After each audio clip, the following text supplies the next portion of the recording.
بظاہر یہ قتل کا سیدھا سیدھا کیس ہے، تو قصاص میں حضرت عمر رضی اللہ تعالیٰ عنہ مارے جائیں گے، یہ تو ایک بڑا نازک سا مسئلہ ہے۔ تو آپ صلی اللہ علیہ وسلم ذہنی طور پر بہت پریشان ہوئے، اور قریب تھا کہ آپ صلی اللہ علیہ وسلم کوئی فیصلہ کر دیتے کہ اللہ تعالیٰ نے جبریل علیہ السلام کو یہ قرآن پاک کی آیت دے کے بھیج دیا کہ فلا وربک لا یؤمنون حتی یحکموک فیما شجر بینہم ثم لا یجدوا فی انفسہم حرجا مما قضیت ویسلموا تسلیما، کہ اے میرے نبی، اے میرے محبوب، مجھے قسم ہے تیرا رب ہونے کی۔ اس سے ایک تو یہ پتہ چلتا ہے کہ رسول اللہ صلی اللہ علیہ وسلم کی عظمت، رفت، بلندی اور مقام کا، کہ ان کو اللہ تعالیٰ نے کتنی عزت دی ہے، کتنا مقام دیا ہے، کتنا بلند مرتبہ دیا ہے، کہ اللہ تعالیٰ اس چیز پہ فخر محسوس کر رہا ہے کہ اے محبوب میں تیرا رب ہوں۔ اس کے بعد اللہ تعالیٰ نے فرمایا کہ اے محبوب لا یؤمنون، یہ ہرگز مسلمان نہیں ہو سکتے، یہ ہرگز ایمان والے نہیں ہو سکتے جب تک یہ اپنے باہمی جھگڑوں میں فیما شجر بینہم، اپنے باہمی جھگڑوں میں آپ کو حاکم تسلیم نہ کر لیں، آپ کو فیصل تسلیم نہ کر لیں، اور فیصل تسلیم کرنے کے بعد، حاکم تسلیم کرنے کے بعد آپ کے فیصلے کو بلا چون و چراں، اس کو، آپ کے فیصلے کو بھی تسلیم کریں۔ اگر آپ کو حاکم تسلیم کر لیں، آپ کے فیصلے کو نہ مانیں، تو اس کا مطلب ہے کہ انہوں نے آپ کو حاکم ہی تسلیم نہیں کیا، اس نے آپ کو نبی ہی تسلیم نہیں کیا۔ تو لہذا جو حضرت عمر رضی اللہ تعالیٰ عنہ نے اس کو قتل کیا ہے، اس نے صحیح کیا ہے، وہ تو ایمان والا تھا ہی نہیں۔ جب اس نے آپ کے فیصلے کو نہیں مانا تو پھر وہ کیسے مسلمان ہو گیا؟ تو جب یہ آیت نازل ہوئی تو اللہ کے رسول صلی اللہ علیہ وسلم خوش ہو گئے، تو پھر حضرت عمر رضی اللہ تعالیٰ عنہ کو ان کی بریت کا اعلان کر دیا کہ انہوں نے جو کیا ہے وہ صحیح کیا ہے۔ جب میں نے فیصلہ کر دیا تھا تو پھر ان کو چاہیے تھا کہ وہ میرے فیصلے پہ اطمینان کا اظہار کرتے، اس میرے فیصلے کو مان لیتے۔ تو مختصراً یہ تھا حضرت عمر رضی اللہ تعالیٰ عنہ کا مقام و مرتبہ، کہ وہ اسلام کے بارے میں، رسول اللہ صلی اللہ علیہ وسلم کے بارے میں کتنی غیرت رکھتے تھے، کہ ایک آدمی نے ان کے حکم کو، آپ صلی اللہ علیہ وسلم کے حکم کو نہیں مانا تو حضرت عمر رضی اللہ تعالیٰ عنہ نے ان کی گردن ہی اتار دی۔ تو اس طرح اور بھی بہت سے مواقع ہیں جب حضرت عمر رضی اللہ تعالیٰ عنہ، جہاں سے حضرت عمر رضی اللہ تعالیٰ عنہ کی شان، بیان اور مقام و مرتبے کا اظہار ہوتا ہے۔ ایک دفعہ رات کا وقت تھا، حضرت عائشہ رسول اللہ صلی اللہ علیہ وسلم دونوں چھت پر آرام فرما رہے تھے، تو حضرت عائشہ رضی اللہ تعالیٰ عنہ پوچھتی ہیں کہ اے اللہ کے رسول، یہ جتنے آسمان کے ستارے نظر آ رہے ہیں، دنیا میں کسی آدمی کی اتنی نیکیاں ہو سکتی ہیں؟ تو آپ صلی اللہ علیہ وسلم نے فرمایا کہ ہاں عائشہ، حضرت عمر رضی اللہ تعالیٰ عنہ کی آسمان کے ستاروں سے بھی زیادہ نیکیاں ہیں۔ تو جب حضرت عائشہ رضی اللہ تعالیٰ عنہ نے یہ سنا تو وہ تھوڑی پریشان ہوئیں۔ ان کا یہ خیال تھا کہ رسول اللہ صلی اللہ علیہ وسلم حضرت ابوبکر صدیق کا نام لیں گے، ان کے باپ کا نام لیں گے۔ تو جب آپ حضرت عائشہ رضی اللہ تعالیٰ عنہ تھوڑی پریشان ہوئیں تو آپ صلی اللہ علیہ وسلم کو معلوم ہو گیا، آپ مسکرائے اور فرمایا کہ عائشہ پریشان نہ ہو، بے شک حضرت عمر رضی اللہ تعالیٰ عنہ کی نیکیاں آسمان کے ستاروں سے زیادہ ہیں، لیکن حضرت ابوبکر صدیق رضی اللہ تعالیٰ عنہ کی ایک نیکی جو غار ثور میں انہوں نے کی تھی، وہ ان ساری نیکیوں سے بڑی ہے۔ یہ ساری نیکیاں ایک طرف، اور حضرت ابوبکر صدیق رضی اللہ تعالیٰ عنہ کی صرف فقط ایک نیکی ایک طرف۔ اس سے حضرت ابوبکر صدیق رضی اللہ تعالیٰ عنہ کی شان کا بھی پتہ چلتا ہے، اور حضرت عمر رضی اللہ تعالیٰ عنہ کے بھی مقام و مرتبے کا پتہ چلتا ہے۔ اسی طرح ایک دفعہ رسول اللہ صلی اللہ علیہ وسلم صحابہ کے ساتھ عمرہ فرما رہے تھے، تو جب عمرہ کرتے ہوئے رسول اللہ صلی اللہ علیہ وسلم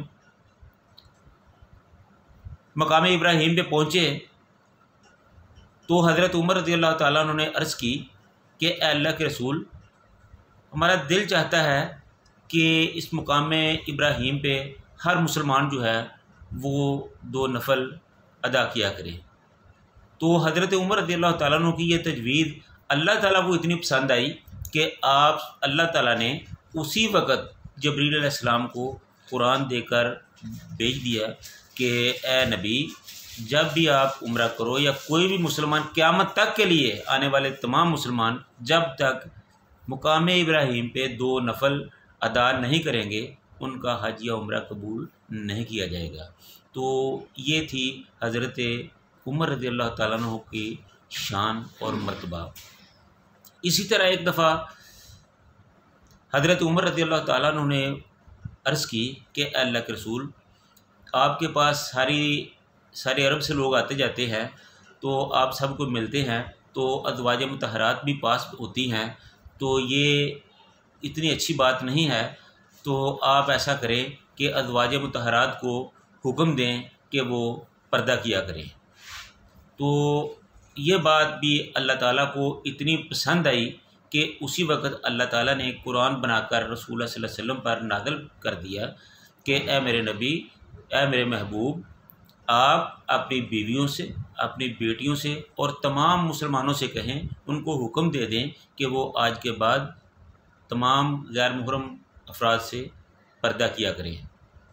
تو اس طرح حضرت عمر رضی اللہ تعالیٰ عنہ کی تجویز کے مطابق، ان کے خواہش کے مطابق اللہ تعالیٰ نے یہ قرآن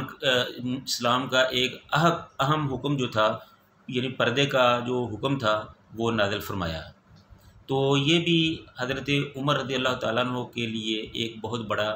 اعزاز ہے۔ تو اسی طرح ایک دفعہ جب رسول اللہ صلی اللہ علیہ وسلم مدینہ تشریف لائے تو نماز کے احکامات نازل ہوئے۔ جب نماز فرض ہوئی تو رسول اللہ صلی اللہ علیہ وسلم نے اپنے تمام صحابہ کو بلایا، پوچھا کہ کوئی ایسی تجوید لاؤ جس سے ہم نماز کے وقت تمام مسلمانوں کو ایک جگہ پہ اکٹھا کر لیا کریں۔ تو تمام مسلمانوں نے، تمام لوگوں نے اپنی اپنی رائے کا اظہار کیا۔ کسی نے کہا کہ اس وقت گھنٹیاں جو ہیں وہ بجائی جائیں، کسی نے کہا کہ اس وقت نوبت یعنی ڈھول بجایا جائے، کسی نے کہا کہ اس وقت آگ کو جلا دیا جائے جس سے پتہ چلے اور لوگ دیکھ کر آ جائیں۔ تو حضرت عمر رضی اللہ تو رسول اللہ صلی اللہ علیہ وسلم نے ان تمام تجاویز کو مسترد کر دیا، کیونکہ یہ کسی کا جو تعلق تھا وہ مشرکین کے ساتھ بنتا تھا، کسی تجویز کا جو تعلق تھا وہ مجوسیوں کے ساتھ بنتا تھا، جیسے آگ کو جلانا یہ مجوسیوں کی عادت تھی، ڈول بجانا، نوبت بجانا یہ مشرکین کی عادت تھی۔ تو حضرت عمر رضی اللہ تعالیٰ عنہ نے عرض کی کہ اے اللہ کے رسول، میں سویا ہوا تھا، رات کو مجھے خواب آیا کہ ایک شخص نے آ کے مجھے یہ کلمات سکھائے ہیں، تو کیوں نہ ہو کہ جب بھی نماز کا ٹائم ہو تو ان کلمات کو پڑھا جائے، ادا کیا جائے۔ تو یہ بات جب یہ رسول اللہ صلی اللہ علیہ وسلم نے کلمات کو دیکھا، حالات واقعات کو دیکھا، تو آپ صلی اللہ علیہ وسلم کو یہ بات بہت پسند آئی۔ تو آپ صلی اللہ علیہ وسلم نے اسی وقت کہا کہ ہاں، یہ 5 وقت نماز سے پہلے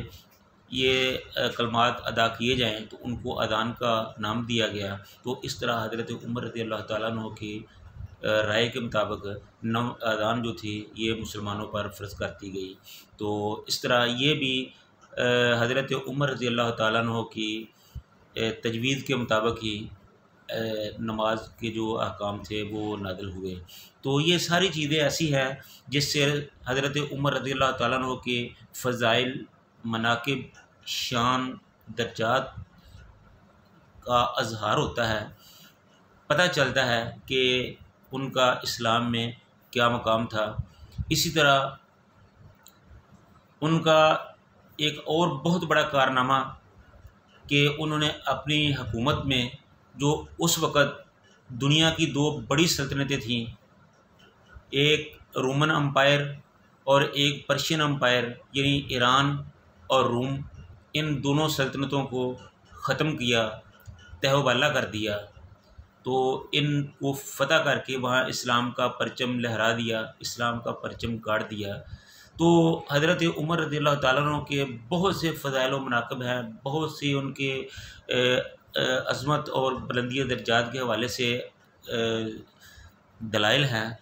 جو اس وقت کی کمی کے پیش نظر بیان نہیں کی جا سکتے، لہذا اللہ تعالیٰ سے یہ دعا ہے کہ اللہ تعالیٰ ہمیں رسول اللہ صلی اللہ علیہ وسلم کے صحابہ بالخصوص حضرت عمر رضی اللہ تعالیٰ عنہ ان کے